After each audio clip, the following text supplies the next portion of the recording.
اللہ جب کسی سے ناراض ہوتا ہے تو سجدوں کی توفیق نہیں ملتی.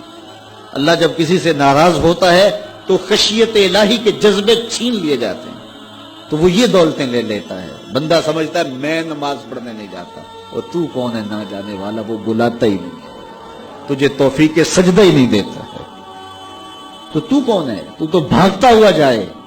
یار کسی کو کارڈ آیا ہو کسی منسٹر کا تو وہ کئی لوگوں کو دکھاتا پھرتا ہے. آج کل تو وہ جو ہے وہ شیئر کر دیتے ہیں، جی مجھے فلاں نے بلایا ہے. تو لوگ جلیاں ڈالتے ہوئے جاتے ہیں، فلاں نے بلایا. تو رب نے بلایا ہو تو کوئی جائے نا.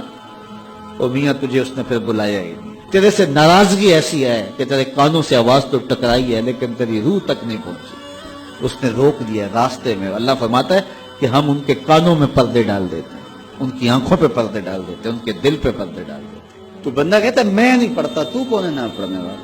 وہ تمہیں بلاتا نہیں، اس قابل نہیں سمجھا گیا کیونکہ تو نے اس کے حکموں سے منہ موڑا، اس کی فرما برداری کو چھوڑا.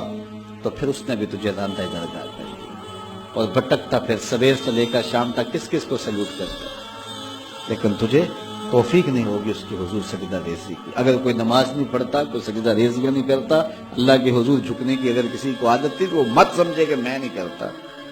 اللہ اکبر. اس سے چھین لی جاتی ہے توفیق، چھین لی جاتی ہے توفیق. تو اللہ سے توفیق مانگو کہ اللہ ہم سے کبھی بھی اپنی توفیق نہ چھین، ہمیشہ ہماری پیشانیوں کو سجدے نصیب کرے. وہ کہا اے ایمان والو اللہ سے ڈر جاؤ. اللہ اکبر. یعنی اس سے محبت کرتے ہو تو اس کی ناراضگی سے ڈر جاؤ، کہیں وہ روٹھ نہ جائے، وہ ناراض نہ ہو جائے. وَلْتَنْظُرْ نَفْسٌ مَا قَدَّمَتْ لِغَدٍ. ہر جان یہ دیکھے اس نے آنے والے کل کے لیے آگے کیا